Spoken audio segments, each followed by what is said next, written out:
my baby, my Valentine, yeah. Boy, now you done making my temperature rise. If you leave me, I go die, I swear. You are like the oxygen I need.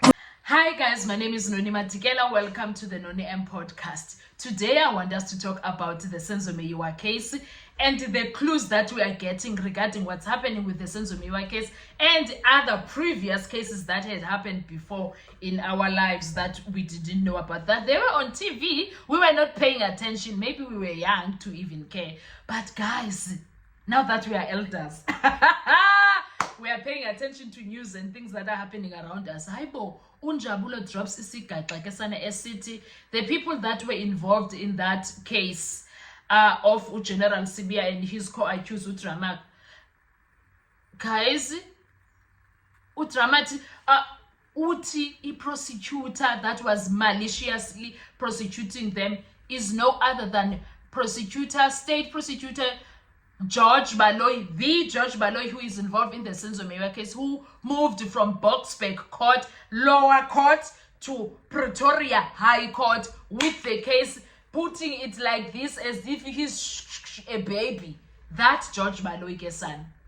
That's the George Baloyi who is moving from lower court to high court with the same case, nursing it like nobody's business.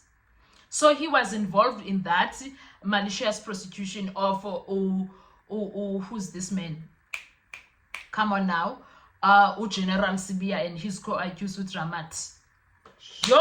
And then now that same prosecutor, now somewhere somehow Unjabulo is thinking that somewhere somehow he was trying to put this as General Sibiya under the bus. That time General Sibiya is busy with small fries about Patricia.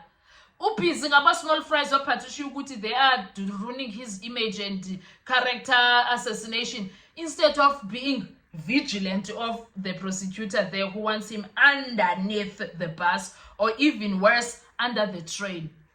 He's busy there. Anyway, side note. Anyway, so uti Unjabulo kesana, this guy, Ubaloyi, now comes with Usibiya, the accused number one on the Senzo Meyiwa case, and then there is something about his section 205 whereby they read a number. And then it's said to be a number General Sibiya, and we are like, they don't know each other. Are they even related? I doubt, but I don't know. I don't think so. I don't know, but it doesn't sound, I don't think so. I don't think they are related. But now it sounds as if because Sibiya, General Sibiya, is one of the police officers that arrived first in the Senzo Meyiwa case, he makes it sound like now it's read in court as if in court it was read as if he had in contact with Kelly Khumalo. Kelly Khumalo contacted him, and also the same number is also read out in Sibiya, Muzi Sibiya's contact list as under a cell phone that was found in a prison raid. How does the Sibiya know the other Sibiya who is a general?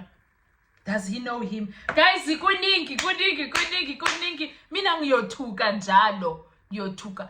So does that mean, so now I was left with so many questions. Does that mean General Sibiya no Baloyi kune beef? I said this before. Kune beef between the two of them that we know nothing about.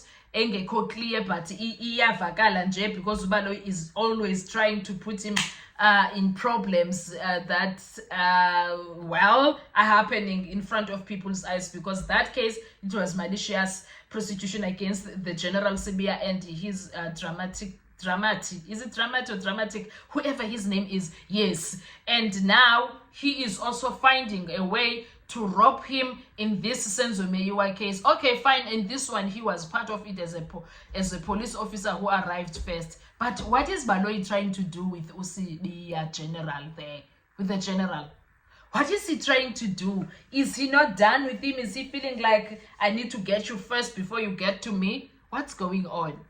Can General do investigations as a police officer and deal with Baloyi once and for all? Like, sizobona zindala zombini kutheni engayenzi Why is he not finding his way?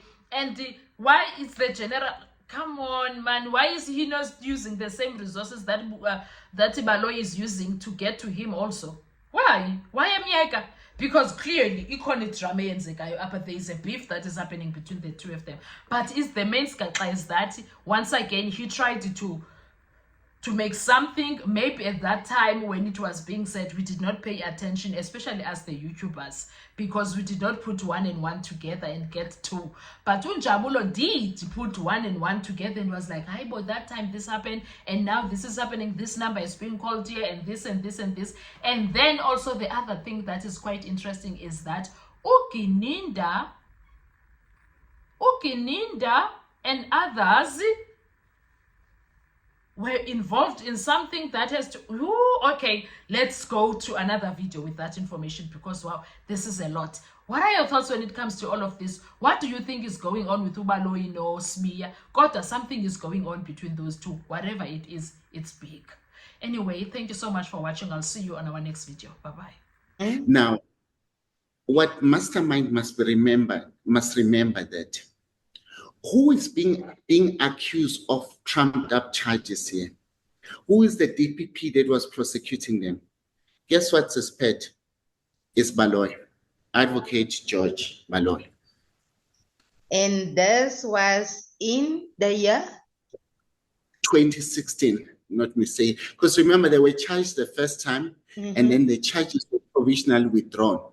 So Baloyi went back to the drawing board and recharged them again. That's when the Vexman report comes to question. This is 2 years after the demise of our soccer player.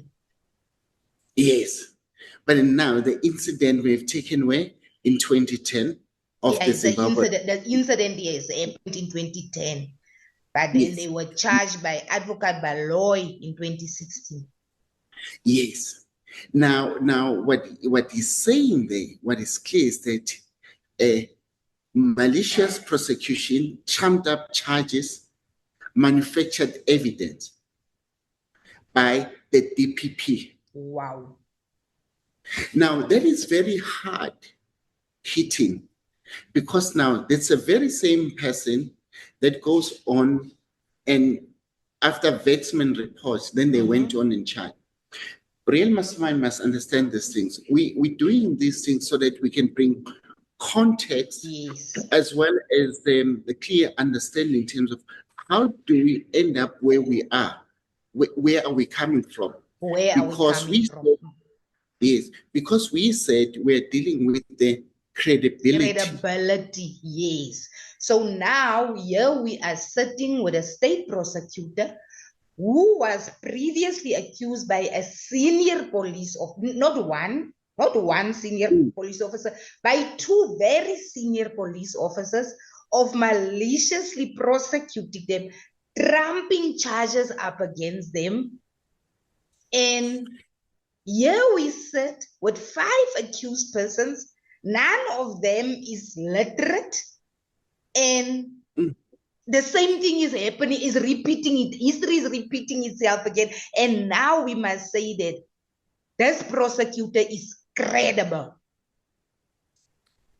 Yes, we can't. You see, that's the problem now that we have with it. We cannot, because when we start thinking about the same prosecutor, we need now to have to go back and see who was the investigator around it. Survive, I'll be honest. Your loving they don't me.